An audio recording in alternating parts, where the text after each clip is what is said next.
What is going on, Steve? Welcome to Stefan, the how are show. you, man? Good to see you.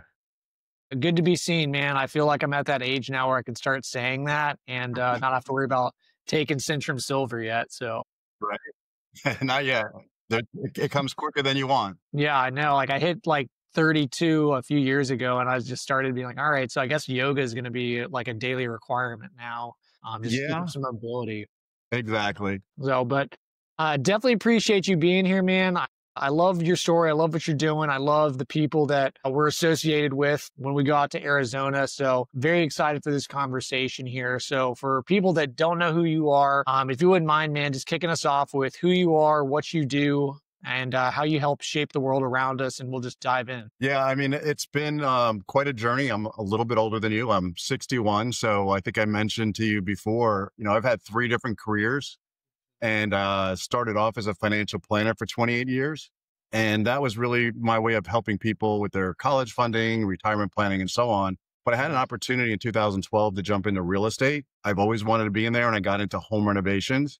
So that was a whole different career that really launched me in a different direction. But as of now, I'm in the e-com space. So I help people actually generate passive income, build their presence on Amazon, Walmart, and our own platform, and actually get their life back. So it's one thing to be, working hard, but also, time goes by really, really fast these days. And as you get older, you realize that more and more. So my Yeah. goal these days is not just to help people retire, but to help them live better and give them their time back. So that's in a Yeah. nutshell, pretty much where I'm at today. A whole different career, third one, started about a year and a half ago, and it's going fantastic. Awesome, man. I love that. And I love that you're in a position and have been in a position of service of other people. You know, finances are such a big important thing to have in check because especially for the younger generation, I work a lot with younger men and do a lot of Bible studies. And something I tell them is that you don't think foresight's important now, but in about 10 years, you guys are going to be glad that you're starting to develop that part of your prefrontal cortex because foresight is something that only comes with experience. And finances is such a huge part of that. Like, I don't think people understand how important compounding is. Yep. 100% right. I know we're going to dive into the specifics when you say e-commerce, but I'm very curious about the journey to get here, the financial planning, the home remodeling, because that's such a big shift. And then, of course, going digital and helping people with passive income. I know that you go by Clearwater Steve, so I'm a little curious on where that came about, what that is. You wouldn't mind riffing on the story with that. No, not at all. It actually started off when I lived in Orlando and I bought my daughter a condo in Clearwater because it was cheaper than the dorm fees back, 2009. And, when I was in construction doing extremely well, people were used to seeing me constantly in jeans and boots and, work shirts. And, it was just a work environment for me in Orlando. But when my daughter didn't need the condo anymore in Clearwater, my wife and I were like, let's go check out what this Clearwater stuff is all about. And we literally would come over on the weekends and my wife would tell me that she could look at my face on the bridge. It's a 7-mile long bridge from Tampa to Clearwater. And she goes, I can watch your blood pressure literally decrease as we get closer and closer to our condo on the beach. And sure enough, as soon as I would get across the bridge, we'd skip out of work usually on a Friday at like noon just to get a 2.5-day weekend every weekend. And as soon as I got into the condo, jeans come off, boots come off, flip flops, bathing suit, tank top, hit the pool, hit the beach, enjoying life, going out to nice dinners and all that stuff. How Clearwater Steve came up is we then had friends come visit us from Orlando that are used to seeing the boots and jeans guy coming to Clearwater. And I'm already in kind of like chill mode. And they're like, who is this guy? Like my attitude was totally different. It wasn't business. It was enjoying the fruits of the labor, still successful, still working in a sense. You're always on the phone as being self-employed, right?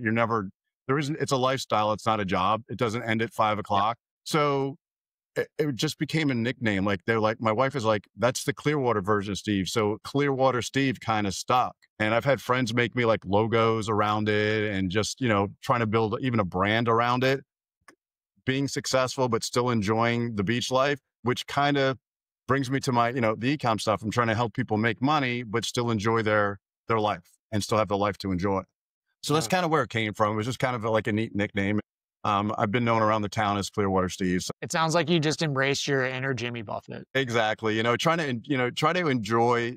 It's one thing to make money and be successful, But if you hate the journey, what's the point? Uh, And that's kind of where the Clearwater Steve came about. And it's like, it also made me reflect on the time I was spending. Like, was I enjoying what I was building? And that gave me the opportunity to really reflect on what's important in life. It's not just the success. It was the family, the fun stuff. And I just happen to love the beach. So it kind of worked out. I love it, man. And a lot of that I absolutely resonate with. I started early in my career, right out of college, going from working in radio to getting involved with being an inside sales rep. Mhm. And fortunately, I started off at a really good company that did advertising, marketing, third party like retail sales for a bunch of different partners. And the training was just absolutely top notch. The leadership was phenomenal. The CEO of the company was on the plane that Captain Sully landed in the Hudson River. So he kind of had that spiritual awakening and saying, I want to make sure that I'm taking care of my people. We're a family. I want to have the best company on earth and the best place to work.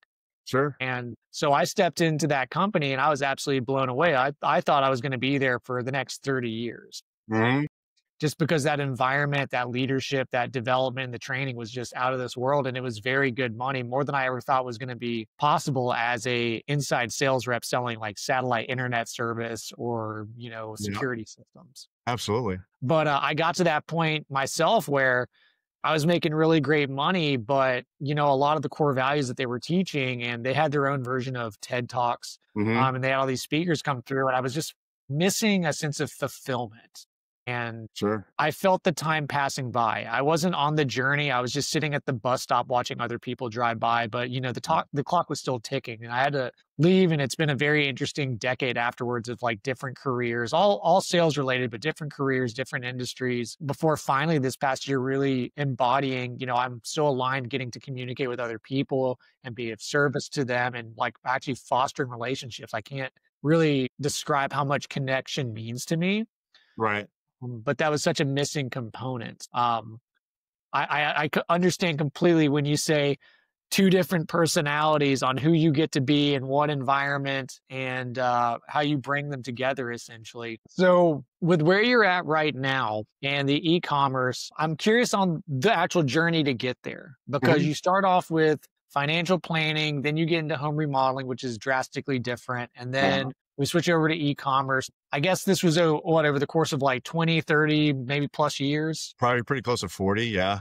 45 Okay, years. so Yeah. yeah, so tell me about that journey. What got you interested into financial planning and what that was like before transitioning to every other kind of role, what you've gathered along the way?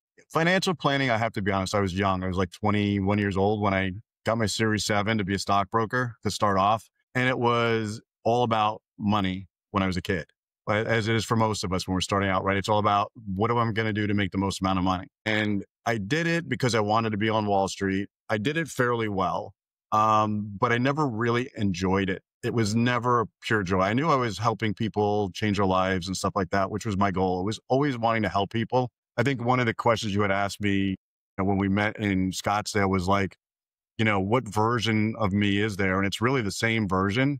I just help people in different ways. And financial planning allowed me to help people in a certain way. When I got into the home renovation business, I was really sick and tired of financial planning because every time the market would go down, lawyers in town, one of them, big guy, John Morgan, I don't know if he's up by you, but he's the world's largest injury law firm. And he happens to be based here in Central Florida. But every time the market would go down, he'd put ads on TV and the radio and it's like, hey, did you know your broker or your financial advisor has insurance? We can help you get your money back, because you took a hit in '07, right? People were losing 30, 40% of their money.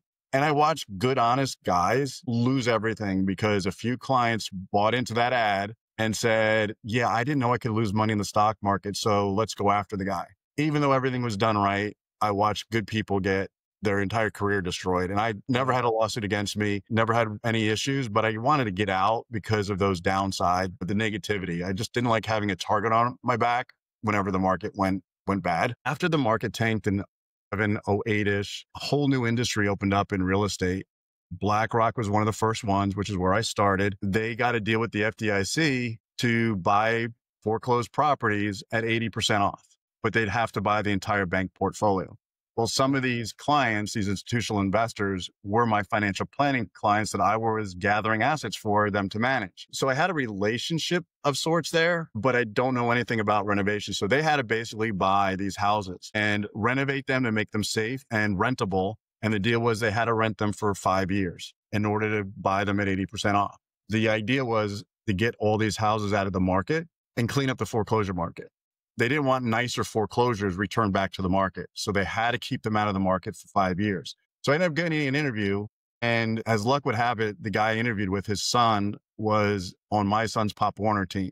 So I kind of knew that going in, and I kind of went with the familiarity approach because I knew if he was going to question me about home renovations, I was going to know nothing. Like how to lay tile, how to install a light bulb would be a challenge for me. My wife will see me today with a screwdriver in my hand and she's worried about what I'm going to break next. So I knew nothing about home renovations at all. I just knew I wanted in. Somehow I wanted in.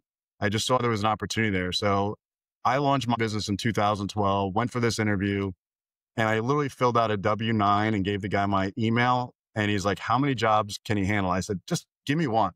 And he ended up giving me four. By the time I drove home 20, 30 minutes later, I look at my inbox and I got 4 jobs from this guy. And my motivation behind it was I saw a lot. And my first house, by the way, was in my neighborhood. So it was kind of like, upper middle class kind of neighborhood, tons of foreclosures. A lot of people that shouldn't have lost their house lost their home, and they ended up downgrading significantly just to afford some kind of a house. And my attitude was I wanted to get them back in a house that they lost, because kids don't know if mom and dad are paying a mortgage or if they're paying rent. They do know what the house looks like that they're living in and the neighborhood that they're in.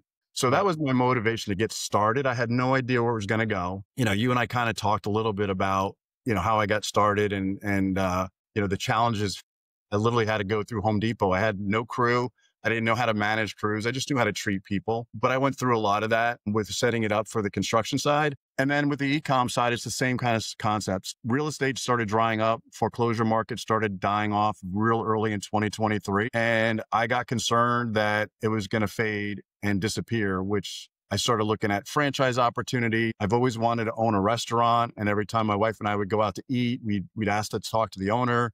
And he'd be like, it's great, but you might as well, and he'd point to my wife, he goes, you might as well and just get divorced now because you'll never see her anyway. And that really wasn't the lifestyle that I wanted to live, where I'm just grinding 7 days a week, whether it's a franchise or a restaurant. So I really didn't know where to go. And a buddy of mine that I worked with on Wall Street for, 33 years, he called me up, I'd say August of 23, while I was looking at these other opportunities. He goes, hey, does Amazon ever deliver to you? And I'm like, of course.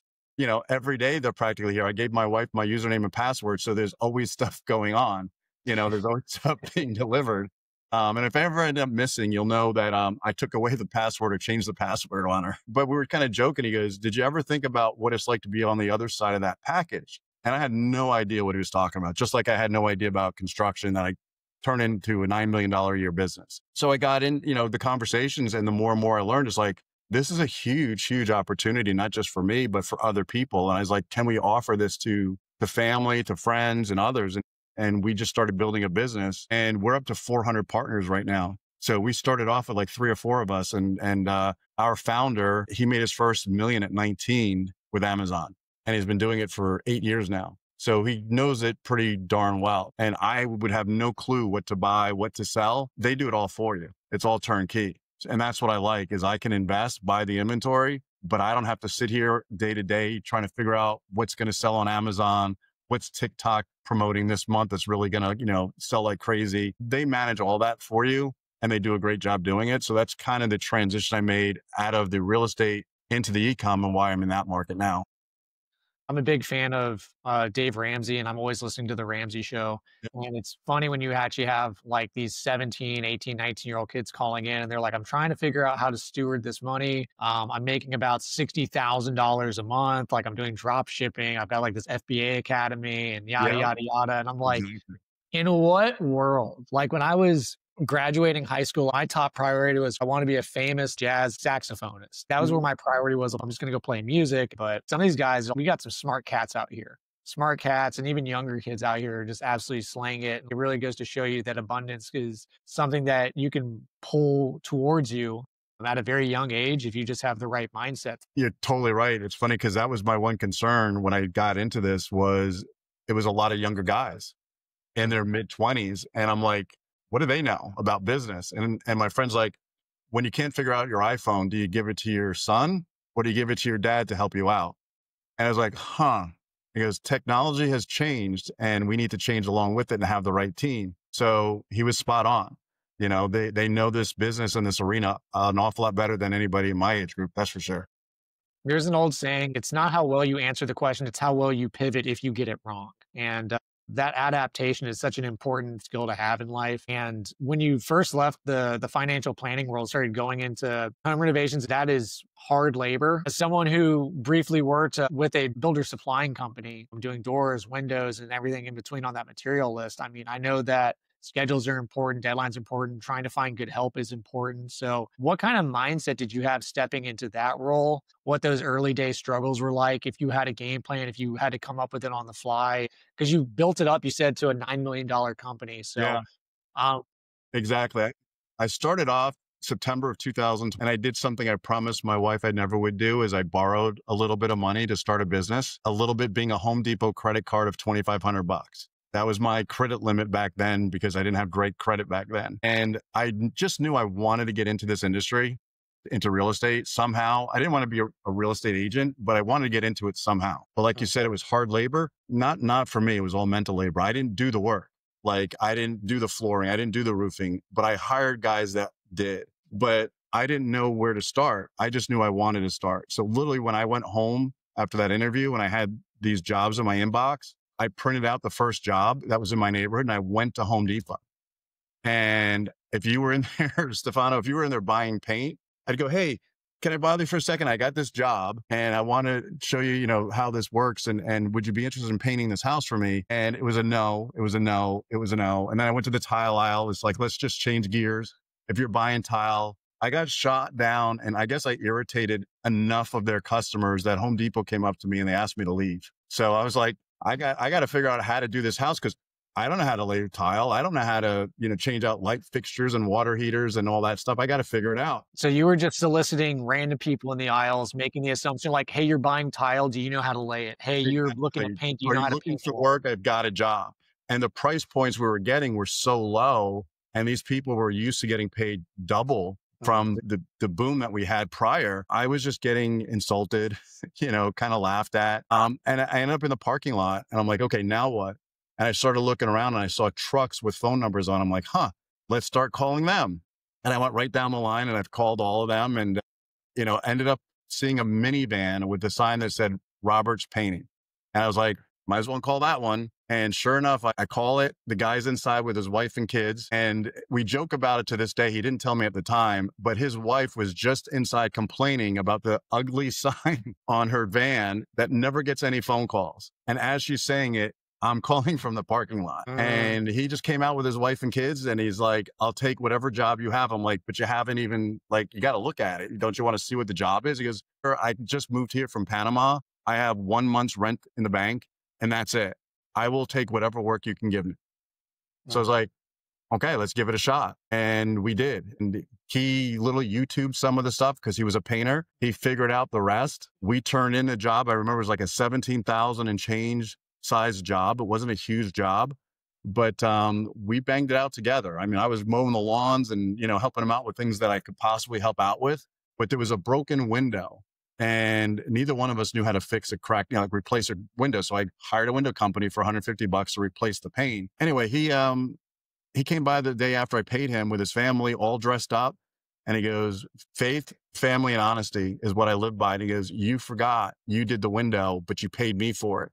Here's your $150 back. And I went, wow. And I gave him the next 3 jobs. I said, we're going to do the next 3 jobs together. I'm going to change your life. You're going to change mine. And we're going to work together on this. And we started working harder and harder. We were doing about 7, 8 houses. I had other crews I ended up hiring to grow with my clients. I ended up in 2015 hiring my best friend that lived across the street that was in construction, thinking it would be a good add-on.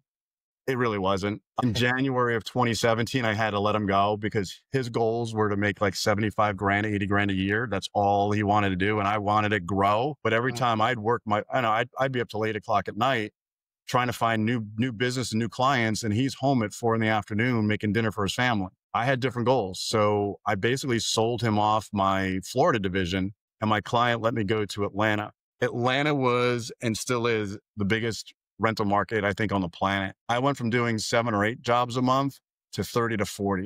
And I got lucky with hiring good crews. I would literally leave on a Tuesday morning at 5 a.m. and not come home until Thursday at midnight, and just kept grinding. It just kept pushing, not knowing where it was going to go, but I just knew forward was the only way to go.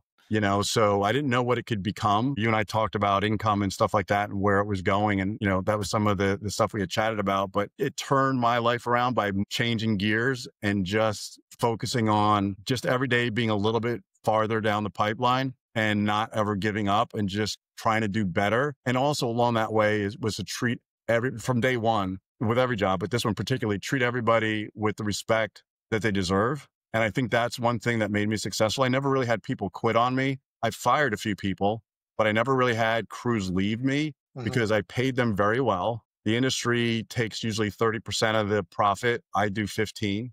So I'm already a lot better for the subcontractors. But I don't care if you're the roofer, the plumber, or the guy sweeping out the floor of the garage to close a house. As long as you get paid a fair buck for your role, the job will run great. If you just undercut one person on that job, that person's going to complain to the next guy who may feel he's being treated okay, who's going to complain to the next guy. And then before you know it, you've just got a cancer running through your crews.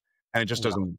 My biggest crew in Atlanta, it's a family from Guatemala. It's literally 73 family members. It was my only crew for Atlanta. And I would pay for their vacation. They would literally work for me Monday through Saturday, sun up to sundown, 6 days a week. And I would pay for them all to come down here. I'd rent the 15, 16 bedroom house once a year for a week for them to take their vacation because they did that good for me that I wanted. That was my gift to them for working so hard all year. That's awesome. In construction, these guys, they didn't get that kind of respect. Yeah.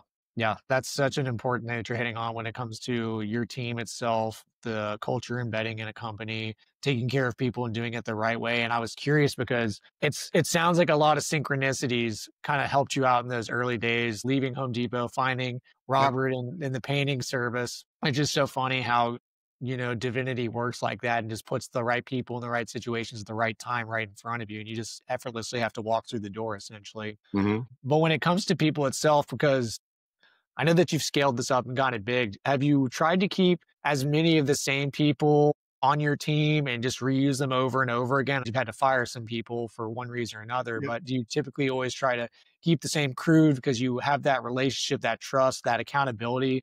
Absolutely. No, absolutely. Like I said, I had very little turnover. I never even like to fire people. However, if I've caught a few guys with a case of beer in the refrigerator, it's like, no, one and done. That kind of behavior is not acceptable on any job site. I could lose my entire contract with my client, and that would jeopardize everybody else's income.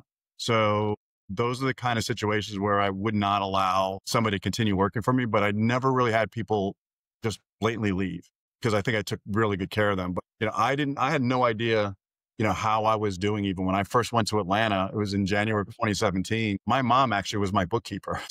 She was a tax collector. I couldn't afford to pay a bookkeeper at the time. I was just, because I had my partner, we were kind of capping our income at under 100 grand. And it's like, I can't afford to pay somebody to be my bookkeeper. So I did pay mom, but mom was cheap. She was trying to help her son out.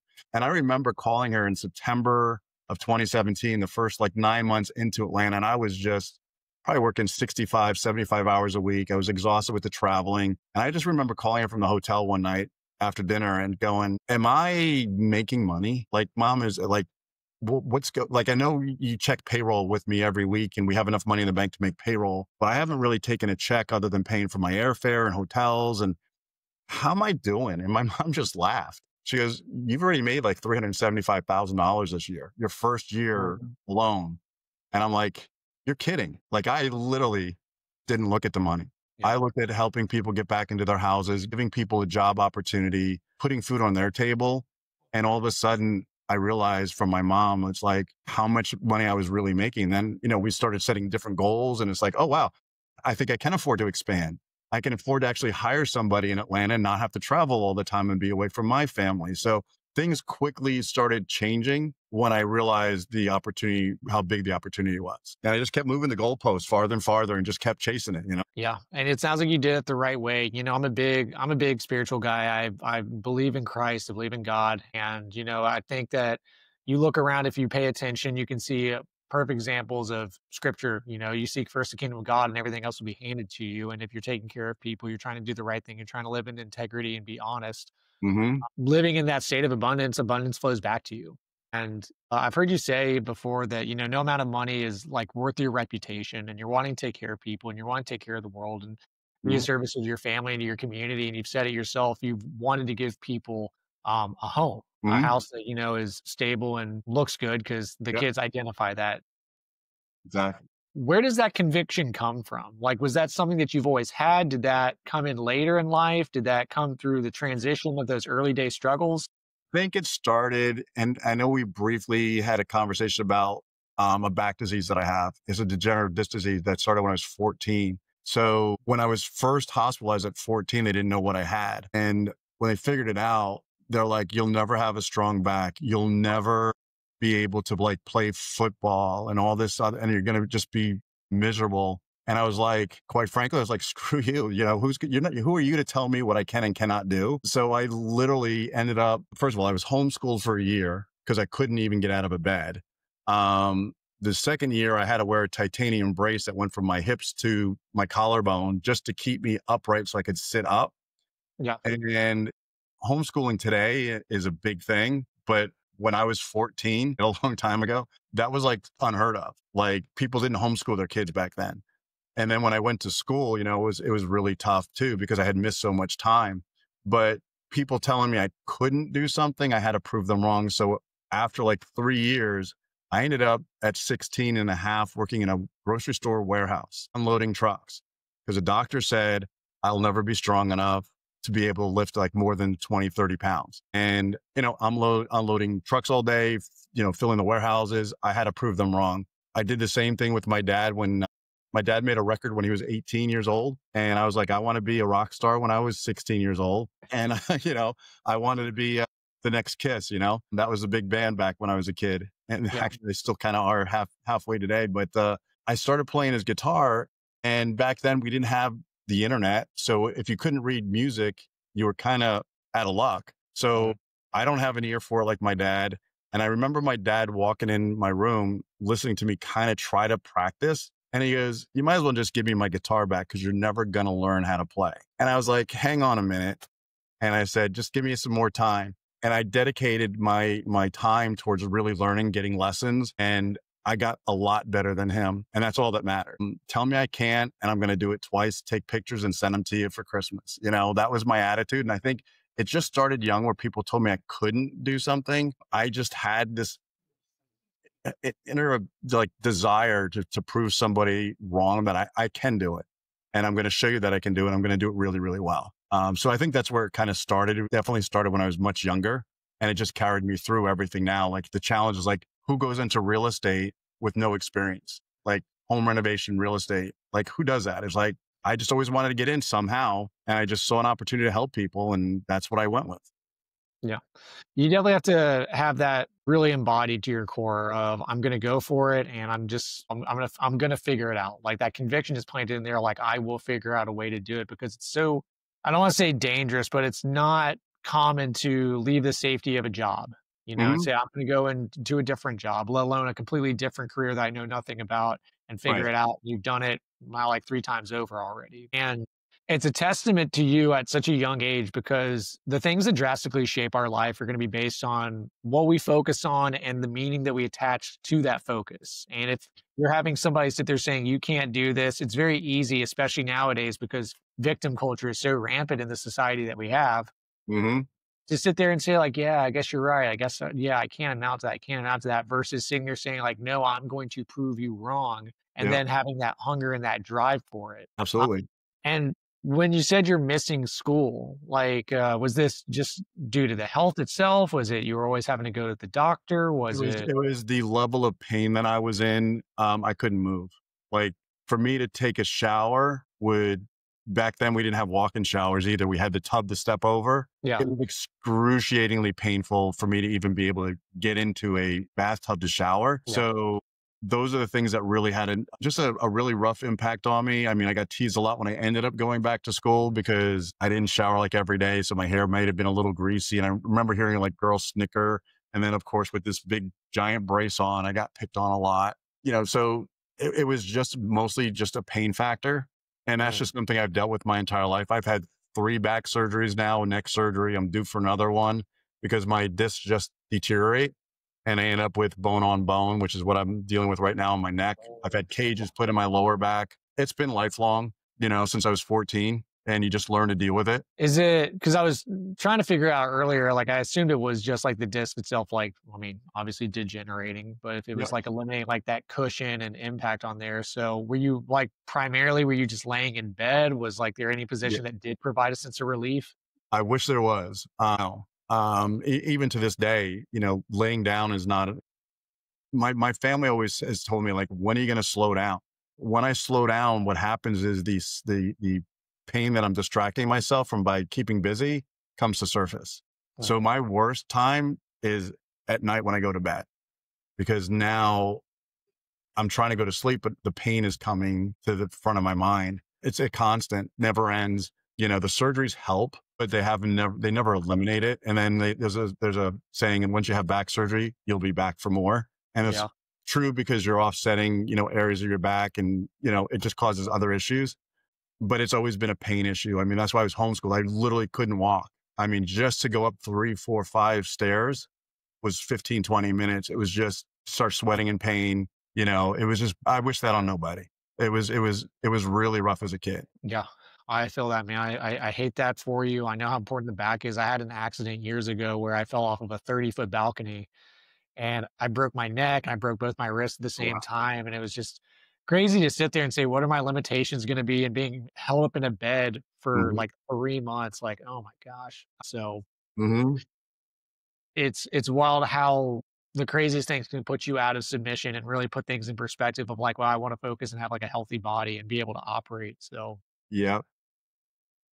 how did your family, like, did that put a strain on your family? Did anybody else have anything that was going on with them? Or like, were you a priority? Was it something like, well, here's Steve again, we got to go to the doctor?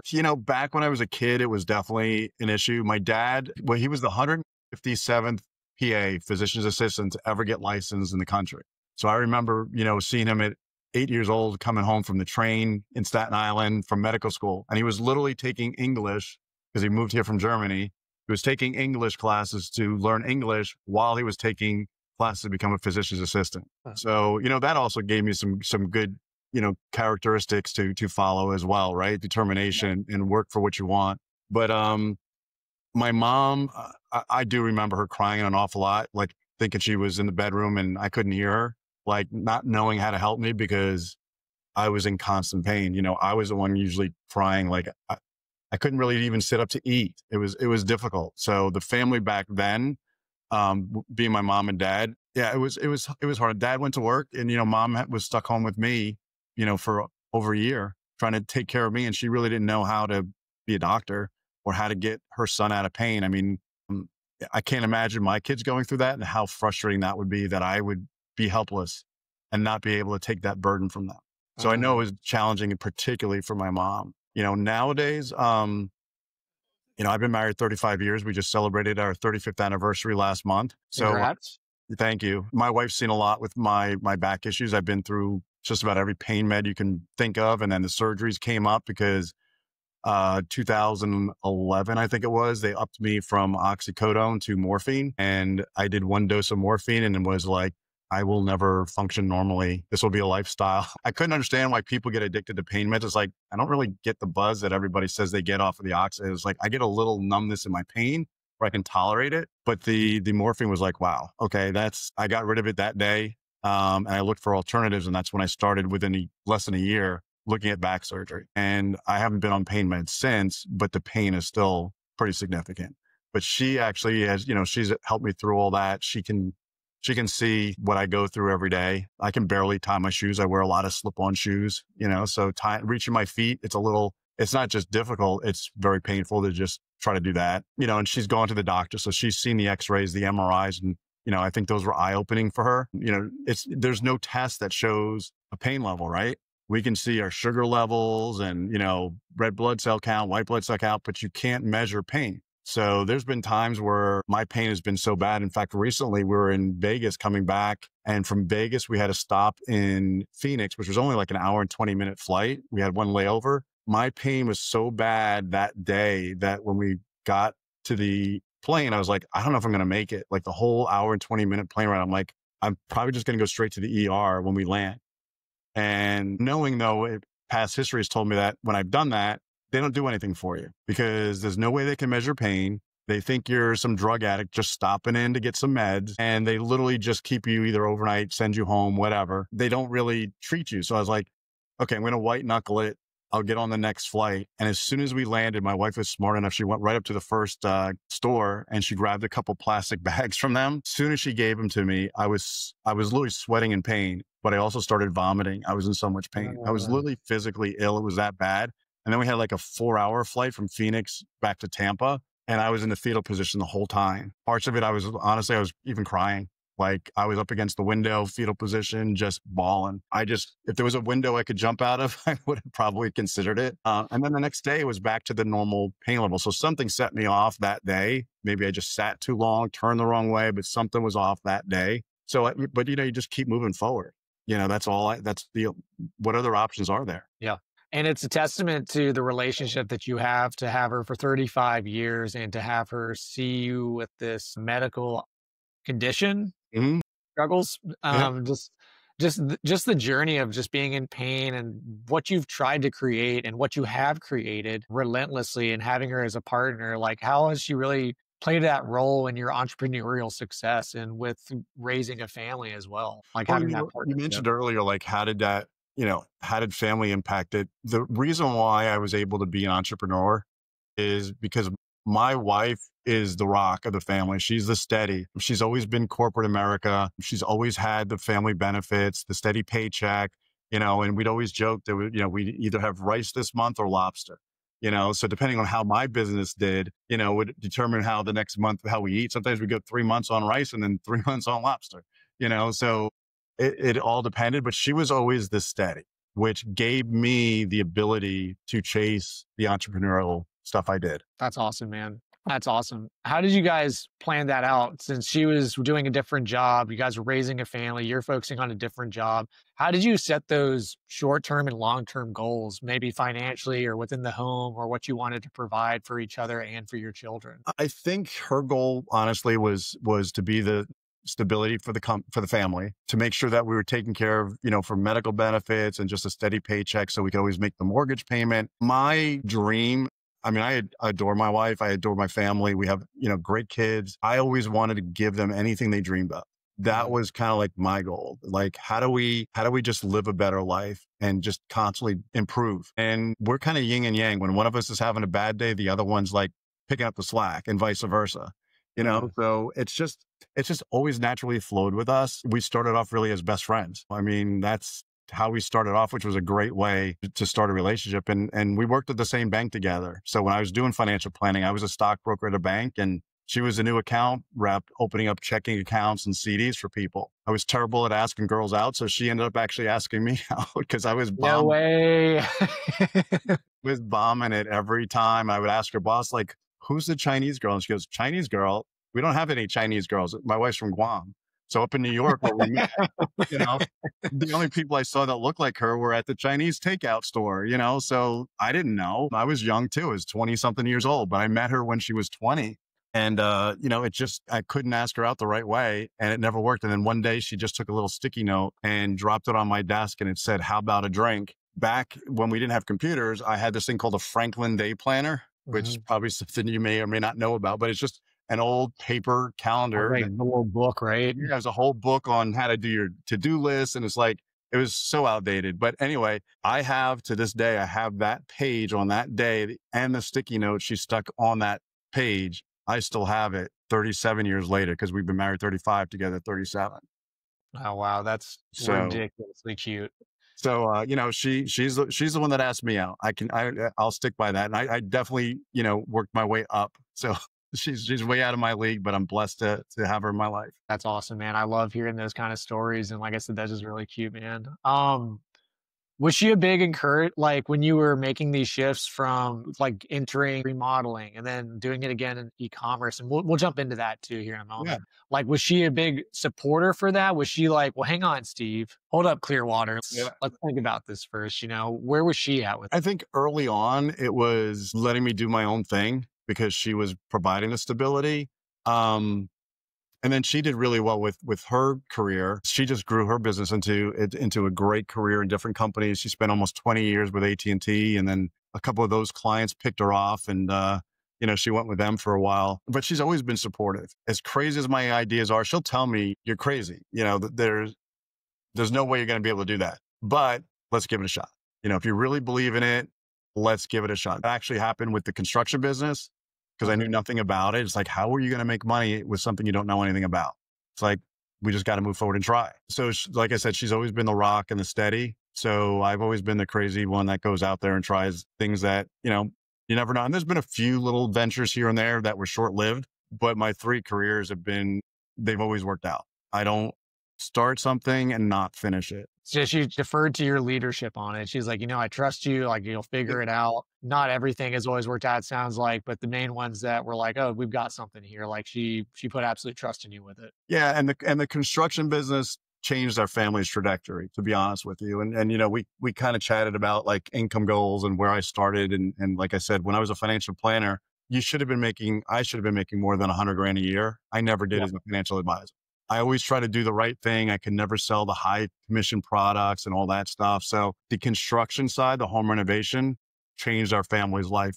Like, our net worth was significantly changed since really 2017 to the last 8 years, when I got rid of a former partner slash best friend, which was the worst thing I did with that business was hire him. The best thing I did was fire him. And unfortunately, even to this day, he never paid me for the business I gave him. So we had a agreement in place, and he screwed me out of over 200 grand. And that was my best friend and my neighbor that our kids grew up 17 years together. So, but I don't use that against anybody else. That was his deal, and he has to sleep at night. I've moved on, and I won't brush anybody with that same, brush that he did to me. I actually literally just gave that similar opportunity to somebody else, because I'm not going to, not give an opportunity to somebody just because somebody else took advantage of it. Yeah. A lot of people make that mistake where they want to start a business and they want to do it with their friends, or they hire all their friends. And I see it time and time again in the restaurant business. Over 90% of restaurants like close within their first year of business. A lot of people want to look at it as a passive income source, saying, well, I want to be a silent partner. I'll just invest and you guys run it. And then they hire their friends to do it. And either they just show up and either drink and hang out, they Hmm. comp everything for free, or there's just not any accountability in place Correct. to actually really grow a business. So I'm curious, you've been on both sides of the fence, hiring friends, not or seeking outside sources. For anyone that is thinking about wanting to start a business or is in works of starting a business, maybe thinking about bringing on a friend, what advice would you give them? Do you think that it can work if there's things established? Do you think it's just a bad idea? Like, what are your thoughts on it? I'm sure it can work. I haven't experienced that. Even my wife, she goes back, her dad used to own several 7-Elevens in California, and all the older brothers worked there. And they always got busted hanging out in the cooler with their friends, drinking the beer because they thought it was free beer. Well, that free beer came from the family's pocket. I've hired both my kids to work in construction. They both did okay, but it's really hard to discipline and do things with your kids differently. I don't know. If it's your spouse, maybe. Like the relationship I have with my wife, definitely we have things to do. But then what do we talk about when we're home? How was your day? Well, I already know because we sat next to each other all day grinding. I don't know that it's a good idea, but I can't say that it's a terrible idea either. I haven't seen too many people who do it successfully without some kind of family issue. I have a really good friend of mine that works for me in the e-com side, and he was a nutritionist before, and him and his family built a nutrition company, and his sister didn't like the way he was conducting the marketing. And literally probably 5 years ago, they stopped talking. He quit the job. It was overwork, and the whole family, like the parents are totally like upset about it. Obviously, he can't have a conversation with his sister, not holidays, not birthdays. They just don't see eye to eye. And she's insistent that her way is the only way. And obviously, there's people like that in the world, right? And they just don't talk. And it's all because of business. So there's a lot of risk to it. Is it worth it? I don't know. I really can't give you a straight answer on that. I think it's just a matter of who you are and who what kind of business maybe. And when money gets involved too, though, people get it changes people sometimes. Some people focus on the money so much that they forget what's really important. Mm. That's a great point. Having a unified vision and I think having those clear set goals is probably the biggest thing about it. I like to say that, charming is who you are in a moment, but character is all the time. Mm-hmm. And Very true.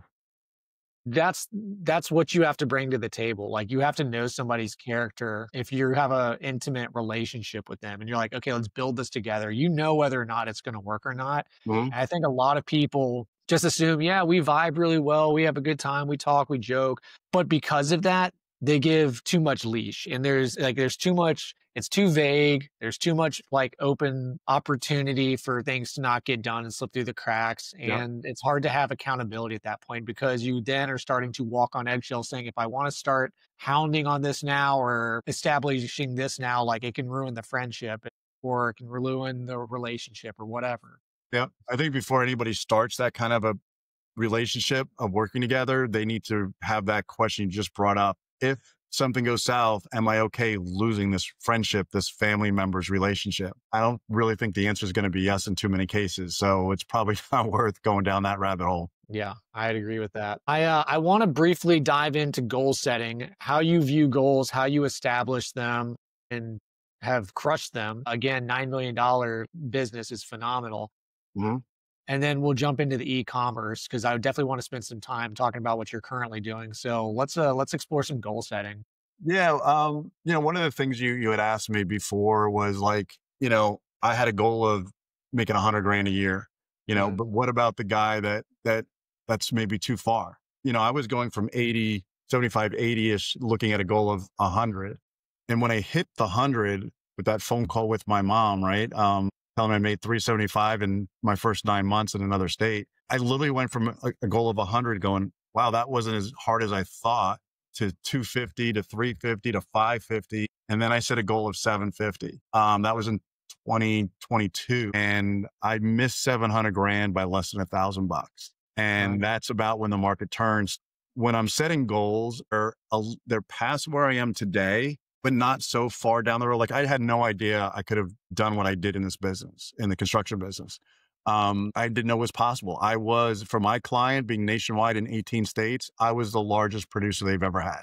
I did more work. They actually sent out a camera crew from their corporate headquarters in Texas to Atlanta to film my guys on how they do it because they thought they could videotape them and then take that video, edit it into a course and teach all of their other crews nationwide, all the other subcontractors, how to do what we do. They got sent home after an hour. They watched what we did in an hour, and we literally finished demoing and painting 2 houses in that hour. They stopped filming, and they're like, there is no way we're going to teach people how. It was like orchestrated chaos.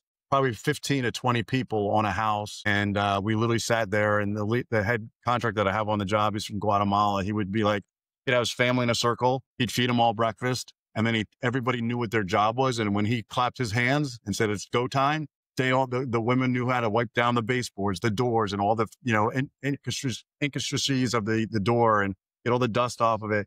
Start tearing up the floor, start doing the demo of the cabinetry. You had guys all over the house. It looked like a circus. And in 30 minutes, you got a dumpster full of debris and a house that's been already painted and it's ready to start putting the flooring in tomorrow and cabinetry and everything back together.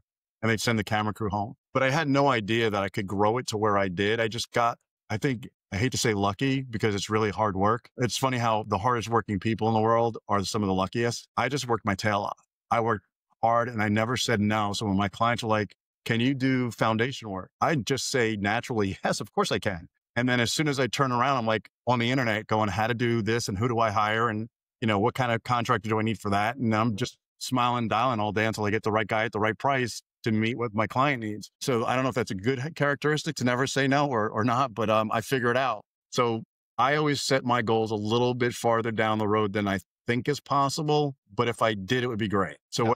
whatever level you're at, I mean, we have people right now in the ecom space. My daughter's probably one of the smaller accounts. Her goal is just as a stay-at-home mom, and she's an amazing mom. And she's very lucky to be able to stay at home while her husband goes to work, and he's in home building. So I got him in the construction business. He Yeah. retired from the Marines and brought him into the construction side. But her goal was really to, and she bought her own store. They bought their own store together, was to make the mortgage payment, $2,250 a month. That was her goal. And we have other customers that partner with us. Their goal is to make $100,000 a month. That's how diverse you can make this business. So from one extreme to another, and for my daughter, contributing to the household is a big thing for her. And that's her goal. And that's what she's doing. So, and for others, it's, to live large and go big. I love it, man, and that's, like, a perfect segue to start jumping in on it because I wanna give a kind of a deep dive on what it is, how it operates, how people get started, people that might have natural limiting beliefs like, "Oh, it's not for me, I don't understand the technology, the space is, over congested," or whatever might be popping up, things that you see, things that you help people overcome. Sure. Yeah, I think the biggest thing that I had to learn was that Amazon doesn't sell everything that Amazon delivers. So when they come with packages at your doorstop or doorstep, probably 63% of that is sold by somebody other than Amazon. They're just using the Amazon platform to sell product. And I had no idea that was in existence. So prior to 2000, Jeff Bezos filled his warehouses with product that he bought himself, lines of credit, cash, however it came to be. In 2000, he came out with the ideas like, what if I just let people sell products in our, through our platform? They use their money and I just charge fees to utilize what I've built. And he charges big fees. I mean, that's probably why he makes $1 million. I think it's a minute now he's up to, Crazy. right? It's Yeah. crazy. But, he didn't think that either when he was building an online bookstore out of his garage. It just evolves as you go down that path. So he opened it up to third-party sellers back in 2000, and it's evolved over the years. But basically, what it is I can go buy product and I can put it on an Amazon store that as a third-party seller. Jeff Bezos and Amazon is going to take about 30 to 40% of that. So you got to have great margins, but that's how he gets his money. And you utilize their platform. I mean, nobody delivers faster, better than Amazon. Nobody. Is the stuff stored at their warehouse, or is it something that Yes. you drop off? Yep. So, if you're doing it from home, which anybody can do this on their own, like you don't need a company like my company called Stable Storefronts. But you got to figure out what's going to sell. You got to be able to hold the inventory. So you're going to have probably dining room tables and garages and storage full of stuff. And you can only scale it so far. So like the guy that I was saying wants to make 100 grand a month, there's no way he could have that much product in his house to deliver it to Amazon. You need a warehouse, a loading dock. You've got to have a different setup. And that's what we kind of bring to the table. So Amazon's looking, next time you go and buy something on Amazon, which will probably be later today or tomorrow, if you're like me, look at the buy box. The buy box right underneath where it says buy now, it says ships by Amazon. That'll almost always be the case because Amazon does what's called FBA, fulfillment by Amazon. They prefer that over drop shipping. Right underneath that ships by, it says sold by. 63% of the time it's sold by somebody else, sold by a third-party seller like myself or you that owns a store that put that product in their warehouse. Balance of Nature is a great example. We've all heard of Balance of Nature, that supplement, veggies and fruits and stuff, those capsules. Yeah. Well, Balance of Nature is sold by a company called Pattern Professional. Pattern Professionals went and bought a ton of products from Balance of Nature and they sent it to the Amazon warehouse under Amazon's guidelines. Like you have to literally, when you bring in product, you can't just order Balance of Nature and go, you send it to Amazon. You've got to take that into possession, cover up every barcode on every bottle and repackage it because Amazon does not use manufacturers' barcodes. So there's a system in place and it would take us 2 hours to probably go into it on a call. So I'm just trying to summarize it, but it's not that easy. It's not as easy as somebody would think it is. And then when you want to scale it, it's even harder. But Amazon's goal right now is to add 3,000 to 4,000 new third-party sellers per month because that's what's going to help them meet their financial goals of growth. I mean, Amazon doesn't want to just dominate the e-com market, which they do already. So everything sold online, 42% of every online sale is done through Amazon. The next nearest competitor online is Walmart. I don't want to put you on a spot, but I'm gonna. If you had a guess, what do you think Walmart's percentage of the online marketplace is? If Amazon's at 42, Walmart's number two, how much of that percentage, where do you think they fall? Just a ballpark I'm, guess. pr- I'm gonna say I'm probably overshooting it. 18%. Way overshooting it, but typical guess. It's actually 4%. Really? Yeah. Number two is 4% of the market. Amazon does more business than the top eight. That's Target, Walmart. They combined, they do more volume than the top eight other online resellers combined. So That's they're a beast in the industry, and they don't want to be the biggest. They want to be the online marketplace. That's their goal. They'd love to shut everybody else down. And Walmart is aggressively trying to go after them. And we actually do Walmart stores as well. So Walmart works with us. We're an agency with Walmart because Walmart wants experienced guys like our company that has a great client base and good experience on Amazon to help them build their platform. Tell me about the like barrier to entry or the ease of it is, because you said that Amazon's trying to add 4,000 stores a year. And in addition to that, I want to know, what about you come up with a product, you put it out there, Amazon then knocks it off, and then they start selling it as the Amazon one, and then you start getting blacklisted for it. Yeah. Yep. That's a great point. That's one that usually doesn't come up. So obviously you've looked into it a little bit and done some homework. It is possible. So you ever go to Sam's Club or Costco? Oh, I love Sam's. Right? I forget which one has the Kirkland brand. I think it's Costco. Yeah, Costco, yeah. So Yeah, Sam's is members mark. there you go. Exactly. So when a product sells really good and tests really well in those stores, what they do is exactly what you said. They white label it with their own stuff and push you back out the door. Amazon does the same thing. That's why there's Amazon Basics. So what we do is stable storefronts. It's named specifically stable storefronts for a reason. We look to develop stable, reliable income and accountability that you can rely on. So the other side of it is we don't chase trends. We're not looking for the biggest hitter on Amazon's platform. We're also not chasing the next TikTok, trend. Like when I started looking at this business in 23, some lady did a TikTok where if you took Irish Spring soap and scraped it around your garden, it would get rid of all the bugs and you don't need to use pesticides. Well, Irish Spring soap was flying off the shelves. By the time you get a deal with Irish Spring, get it into your warehouse to relabel it, repackage it, to then ship to Amazon and for them to get it to their multiple hundreds of warehouses around the country, it's probably 90 days plus. That trend already died out. By day 90, if you had a ton of inventory, you were left holding the bag. So we don't trace trends at all. We're not looking for trendy stuff.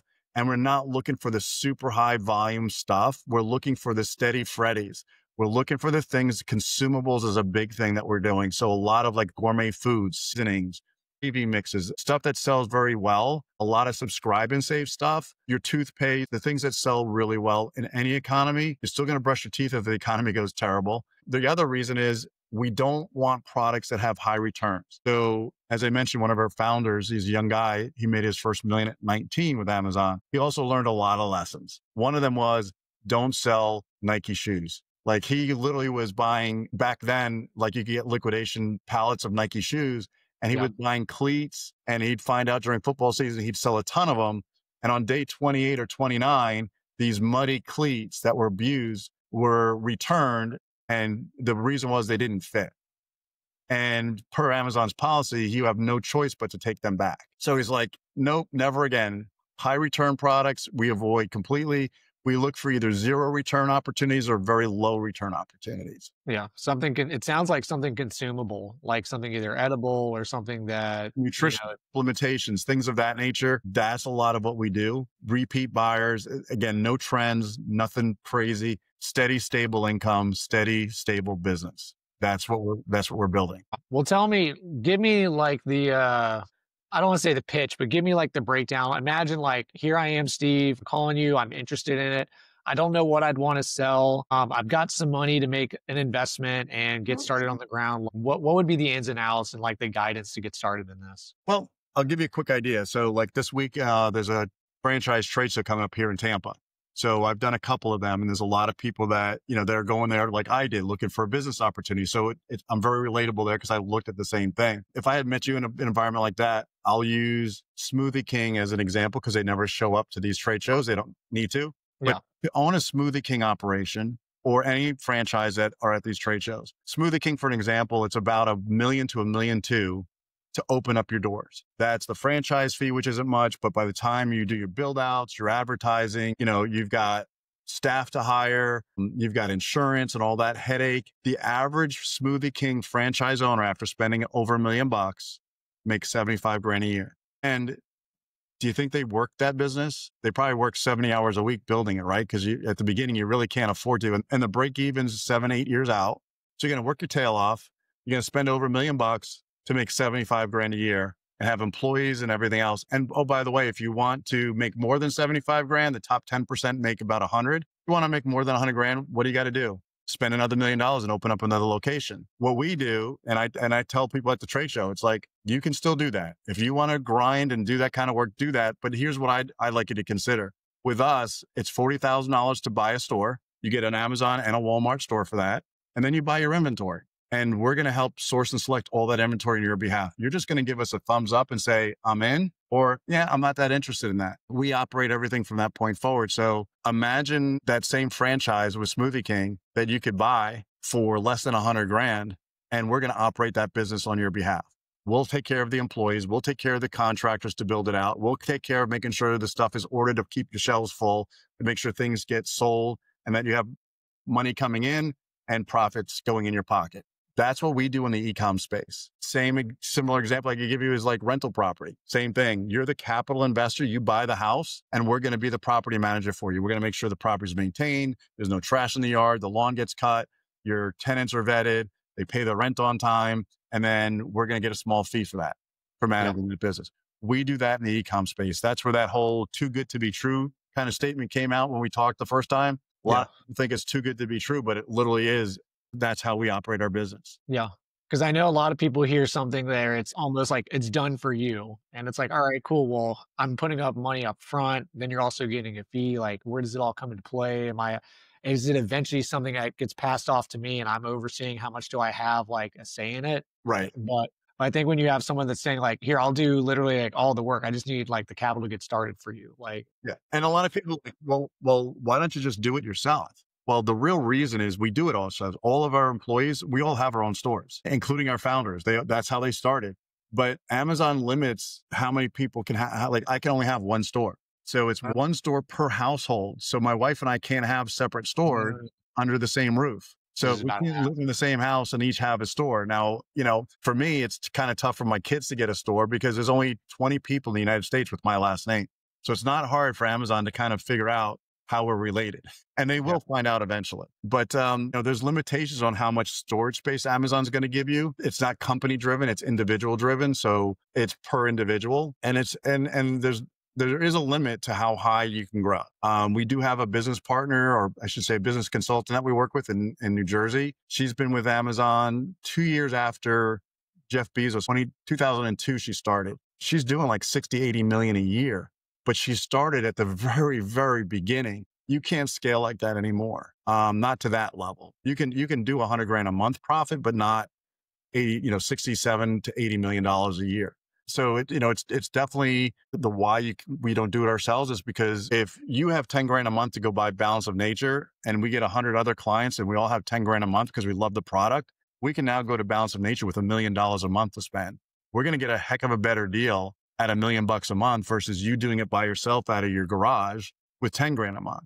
So with an economy of scale also, that by us having over 400 of our partners, we have a purchasing power right now of almost $3 million a month. You and I don't have that purchasing power. Purchasing power gets you better pricing, which equals better profit. Real quick, because we're getting we're getting close to time here. So I loved everything that we've talked about. I love what you're doing. For anybody that is feeling called to take action on this, or maybe willing to take a next step and say, I want to explore this. I want to explore something else. Maybe Steve has some insight that will speak to me specifically. How can people find you? Where are you at? How can they get involved with what you're doing? Well, I'm happy to help anybody, whether it's e-com or starting any other business. That doesn't matter. I don't care if you want to start a dog grooming business. If you want to pick my brain for what little nuggets might be in there, I'm happy to talk to anybody that would like some help.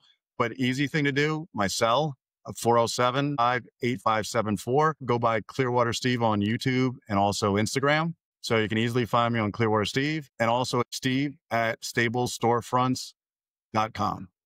I definitely have enjoyed this conversation with you. I always like to ask everybody before we do like a final sign off, just to see where everyone is at and kind of how they want to impact the world here. So after everything that we've discussed today, after sharing your story, after sharing your journey, the ups, the downs, the struggles, the health, what do you want to leave behind for the people that have listened into your story today and what they can take away from it? Yeah, I think changing people's lives is important to me for the better. I'll go back to the guy, Roberto, who was the minivan outside of Home Depot.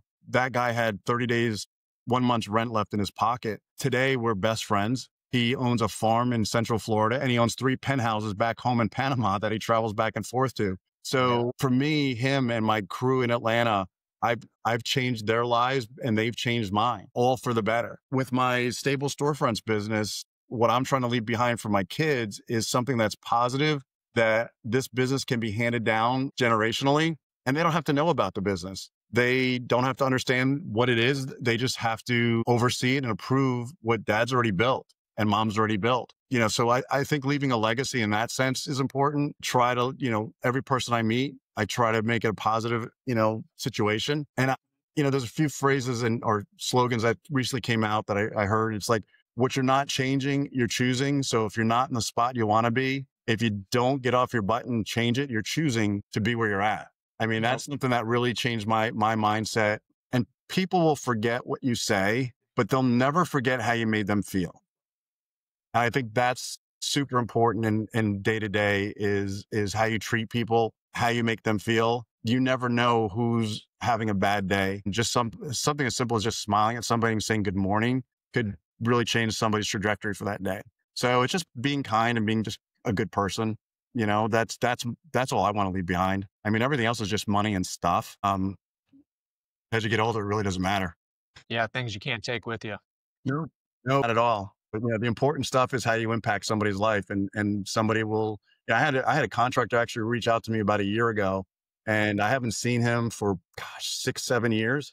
And he's like, I really would like to have lunch with you one day because you have no idea how much you changed my life when you gave me a job. And it's like, wow, I had no idea. Like, I had no clue. And like my buddy Roberto, he changed my life as much as I changed his. And that's what it's all about is helping people just be better people and do better. I absolutely appreciate you being here today and sharing your journey with me, man. It's been amazing. Thank you, Stefano. Likewise. Appreciate you very much. Absolutely, brother. Well, hey, you have yourself an amazing day, and we'll see you here in the Matrix, guys. Hey, stay blessed.